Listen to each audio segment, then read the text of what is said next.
Life is a constant flow. You and I both know this, and it can be shifting just like the seasons. One moment we are soaking in the warm summer sun, and the next we are greeted by the crisp breeze of autumn. It's these transitions are not just limited to nature, but they happen throughout our lives. We move from relaxed to responsibilities, from freedom to maybe being in focus or drive. It's these changes can be absolutely beautiful, but they often leave us feeling very unsteady. But what if I told you that you can actually navigate these changes with grace, with ease, with flow? You could flow like water. What if we could find our own flow in the sea of life that constantly changes? Well, stay tuned because we're about to get into it.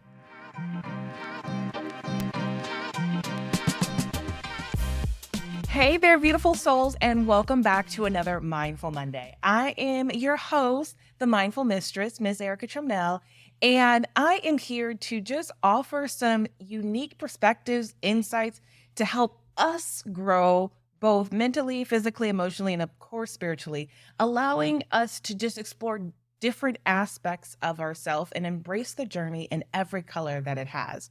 So, I've got a question for you. How do you feel about change? I mean, come on, it's me and you, so let's be honest, let's be real. Do you like change? I'm the type of person I love change. Now, I have to be real. I got to keep it honest with you. I got to keep on it. There's some changes that I don't like. There's some changes that I embrace more open armed and loving and willingly than others. Does the thought of moving through life and the different phases, is that something that excites you? Does that make you feel happy, give you butterflies as you think about what the future holds for you? Or are you one of those people who, when you think about the future, maybe there's some anxiety that comes over you? It stirs up maybe thoughts of uncertainty, unknown, because you like the way things are going right now? Well, you're not alone because we've all experienced shift and transitions. And whether you're shifting from a warm phase in your life to an autumn phase or moving into a winter of your life, um, there's a way to be able to navigate it. So you're still able to be in flow and embrace, I like to say, embrace all of the colors of our journey. Now, this is a progress. This is a practice. Like I said, I love change, but there's some change that I am resistant to, or more resistant than other changes that happens to our life, new chapters. One of the things that I feel that people, especially at least the clients that I've been blessed to have, is that one of the things we don't do is we don't honor the grief that happens in transitions. We're in that in between, in that gray area. And so you are embracing this bubbly, brand new energy of what's new, what's coming in, what you've called in, or what you've manifested, or what you've attracted into your life. So you have that energy that's coming. So you have that future energy that is starting to formulate into something physical in your life, mental and spiritual as well. But we often forget that which we've left behind and the grief associated to it. Of course, if you're going from, oh my gosh, I was making millions of dollars and now I'm going into this dark season where, maybe it's not millions, it's hundreds of thousands. I don't know, whatever that transition looks like for you. But the grief attached to what you had, because we were using the past to project into the future, thinking that it would always be this way. And although we know that life has shown all of us time and time again that the only thing constant is change, we often forget that, gosh, there's a grief, there's a sadness there. Maybe there was a longing at what they call, or what they say is a grasping, or clinging, more the clinging onto the past, and you might be grasping to the future at the same time, and you're almost got this like monkey bars effect. You can't move anywhere, if you are clinging onto the past and grasping to the future at the same time. When you're on those monkey bars, you could swing side to side all you want, but if you keep holding on to both, you're really not going to go anywhere. So to continue the flow, if I use my my monkey bar analogy, don't ask me where that came from. But if I use my monkey bar analogy to continue on that flow where you've got that great swing, no matter, okay, it's another bar, okay, and another bar and another bar, and you can do that at whatever pace you like. It's about honoring both of those seasons and that gray season, which you get the pleasure of honoring the past season while preparing and bringing in, cultivating more of the future season.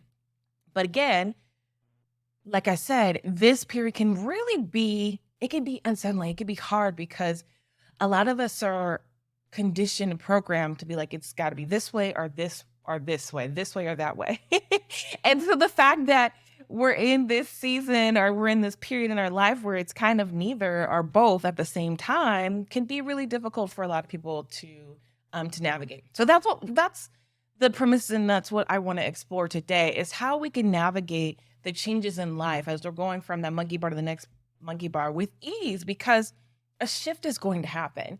And being able to stay balanced is as a skill, it's an act, it's a practice, and it is so possible. You can achieve going through life's transition with ease. You don't have to allow your environment to totally engulf you or completely dictate how you react. And this takes time, this takes practice, this takes awareness. It takes a lot of things to not be completely engulfed or engrossed in your environment. We all know environment plays a huge part. That's what I talk about when we're talking about a lot of things. It goes back to childhood, right? The earliest years where we started to develop these patterns, these coping tools, these survival mechanisms, we stay in these patterns, coping mechanisms, well after the threat or perceived threat has dissipated. And so it's about bringing awareness to that, and that this, how you act and transition, can certainly be tied back to your childhood and how transitions were viewed when you were younger, are told to you, or the story you create in your head, right? So, but anyways, let me let me get off my soapbox of childhood, early childhood, and how that shapes us. But life is full of transitions, and some are more gradual than others. Think about, when you have a sniffle and you're about to have a cold, you can start getting on all the remedies, your Zicam, what have you, and maybe it never develops into a full-blown cold, right? Or there are others that, bam, hits you, you wake up the next day and you're like, I don't know what happened, I'm sick. So again, seasons in your life can be something that is gradually, maybe it's a relationship where you're starting to feel that maybe you guys are growing in different directions, or something can happen, God forbid, right? Your significant other partner does something where you're like, nope, this is it. It's time to close this chapter of my life and bring on another chapter. So certainly can be a jolt, just like how y'all may or may not know, I'm here in North Carolina, and one day it could be summer and 90 something, 100 degrees. And then the very next day, or within the same day, you could experience winter, you can experience autumn.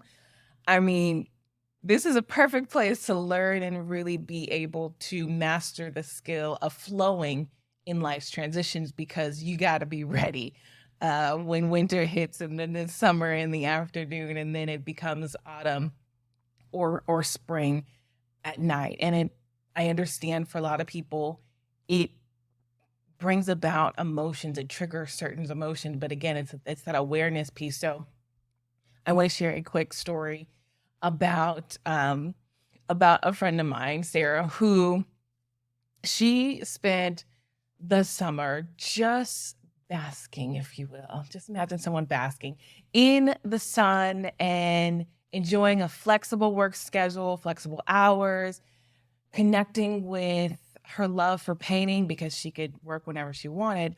But as autumn began to approach, she started growing a sense of uneasiness. Again, think about now there are people, some of us who have children, it's almost back to school time. So maybe there's an anxiety. Kids have been home. Maybe you're ready for them to go back to school. Maybe you love spending time with your kids and all the vacations and summers. And as we go into the swing of things of autumn, there's unknown, new teacher, new schedule, new activities. There's uneasiness and all of the things. So same thing with Sarah. It's, feeling great with summer, flexible hours, doing her painting thing. And now we've got autumn and the kids are about to go back to school. And feeling the unease and also like, well, I've connected with a side of myself that I'm really not sure I want to give up, but I feel it slowly slipping away as I have to prepare and switch my priorities. So she found herself really caught up. And again, when I go back to my monkey bar reference, clinging on to the past, that summer where flexible hours, I could paint all day if I wanted to, everything's good. And that autumn bar of child in school, I can't do what I want to do. I don't know if I really want to grasp for that. So there really became this internal dialogue, energies and thoughts about giving up something that she connected with from her childhood and the anxiety that started to build up with that.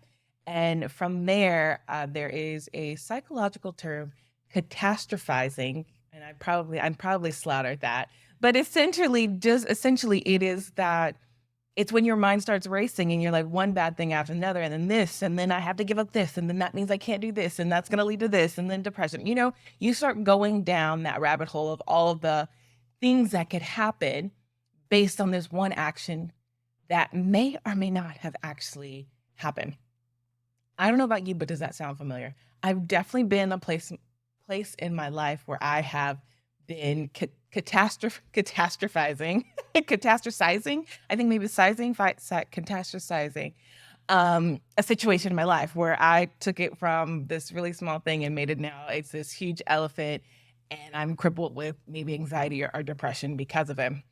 And that's what happened. The good news is, me being your mindful mistress, I get to help you take the me out of the stress of all of this, and we can really learn how to navigate these transitions with ease. So, of course, I would not be me, and this would not be a Mindful Monday if I didn't give you some tips to help you navigate this. So, how can you move through life's transitions, through life seasons without losing your balance? How can you be more graceful? And some strategies that you can implore for that are the first thing, acceptance. Accepting the change. Don't resist it. Oh, gosh. So I have I have a collection in the shop. It's called Your Resistance. I think it's called Resistance Kills. And the saying is, your resistance is killing my vibe. And that came about through a conversation I had with a really good friend of mine. And I don't know, I think she was like lamenting about something going on in her life and really resisting the change that was going to happen. Like, it was imminent. It was going to happen. No way around this. And I was like, you know what, girl, your resistance is killing my vibe. And we all know it. We know when somebody is just going on ad nauseum about what's going to happen to them. Like, it is going to happen. It's no, like, maybe a little possibility. And that just keep talking about, keep venting about it. It starts weighing on your spirit. So you're like, oh no, that's killing my vibe. So the first step is acceptance.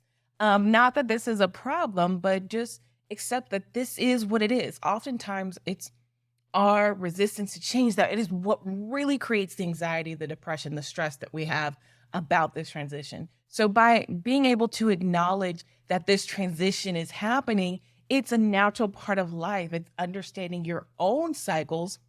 And the beauty about this, where a lot of people don't realize, is when you start to really pay attention to your own cycles, especially triggers that trigger a cycle, you can reverse engineer that ish so that you're more aware of, okay, I remember when, when you start taking, taking taking account, you start taking note of like, okay, the season's going to change. Maybe in November or December time, I get seasonal depression and it's triggered by, leaves falling off, yada, yada, yada. I can reverse engineer this. So I know the things that make me happy or make me less depressed.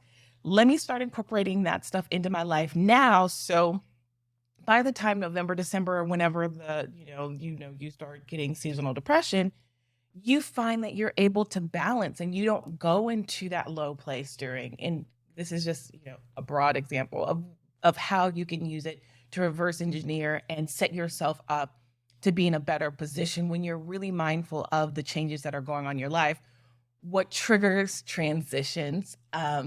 And that's the beauty of it, is learning how to co-create, because that's essentially what you were doing, is you were co-creating this new you that is able to flow like water on the transitions of your life. And so remind yourself it's okay. It's all right too to be unsettled. And finding things that you can anchor yourself to, maybe a simple ritual that really brings on a sense of calmness in the chaos. Routines really help you shift your perspective from all of the wow out here to the stillness that is within us. So creating a ritual that connects you to the stillness that is within is deeply powerful and transformative during this time. Finding an anchor. And even maybe it's just finding or creating that morning routine or afternoon routine or night routine that keeps you grounded and anchored in yourself. That is not something you want to lose. And it just helps remind you that regardless of what is changing outside, you, yourself, your essence is still the same and is still in control, regardless of what's going on around you. So hopefully that makes sense. Do a ritual or find something to anchor yourself to. 3, I want you to give yourself grace. Like, we're all figuring this stuff out. We're all doing the best that we can with the knowledge we have. So expect yourself to maybe feel a little bit down or maybe get frustrated, and understand that it's okay to take time to adjust. I'm not saying that you need to go from 0 to 100 when a transition happens. I'm showing you practices and skills that you can develop so you can navigate the flow and not be taken over by the wave of the transition that's going on in your life. But like I said, one of the biggest things that I see my clients do when they're going through transition is not honoring the grief of what was. And that is part of giving yourself grace, allowing yourself to grieve for that person who, made millions of dollars, and now you're in a transition that you're going into a phase where you're going to be making hundreds of millions of dollars. And it's okay to grieve that. Because I'm sure like the famous words, more money, more problems. I'm sure y'all love that. But anyways, tip number 4 is just like anchoring, but finding ways to stay grounded in the present moment. Again, if you are one of those people who go through transitions often, or not even often, but if you go through transitions and you catastrophize them, being grounded, finding grounding activities where it's like me right now. I just rooted my feet to the floor. I'm growing roots, and that's keeping me grounded and present in this present moment. I'm not future or past tense. I'm right here with y'all. And it's a beautiful place to be. But finding things where you can shift your focus to the right here, right now. Again, oftentimes when we get lost in transitions, it's because we are thinking about the past or we're thinking about the future. We have anxiety over what is coming up next, the unknown. Maybe we are sad, happy, or depressed about what just happened. And in this in-between phase, we get this beautiful coagulation of all of that. So again, being able to find ways, practices, skills, people in your life that help ground you to the present moment is a great way to find your flow and continue to be about you, your authentic self, and float on life's beautiful wave and journey. So by being able to practice mindfulness and bringing attention, maybe it's to your breath, it's to your anchor, with your feet on your floor, your hands on your body, or a sensation, does absolutely wonders. Now, my last and final tip is really just connecting with your own inner compass. We all have wisdom inside of us, and the ability to connect to that, especially in times of transition, is essential. It is that connection you have with your inner, your higher self, your intuition, your whatever you want to call it, but taking time out of your day to connect to that voice, to feel empowered, because that is from the space in which we co-create this life, and we're able to align with that which we are calling in. So really trusting in that and connecting yourself with your own your own intuition during those rocky, turbulent transition times can really bring about a sense of peace and calm, and just a beautiful way of connecting deeper to your authentic self. So I want you to think about all this, take what you need, throw out anything that didn't, I won't say that resonated with you, but that you didn't need. Who knows? Maybe it's going to plant a seed later in life. Maybe not. Like I say, take what works for you, and throw out the rest. Totally fine with that. Again, it's all about, for me, it's planting seeds. This is not just for you. This is for me. These are all learning lessons that I need to learn, and I need to practice or reinforce. And so by talking about transitions, and helping us think through it before maybe we even get to a transition, it's going to help us plan. It's going to help us better be able to navigate when the next transition in our life happens, because it's definitely going to happen. But remember, it's a natural part of life. And just like the change of seasons, it's a beautiful thing.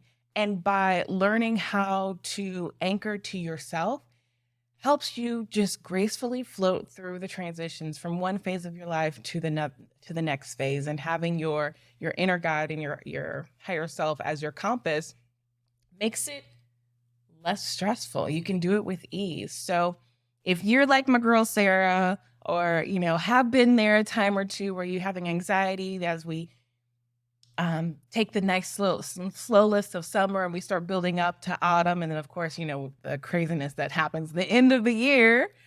If you are starting to stress about that, I want you to think about this.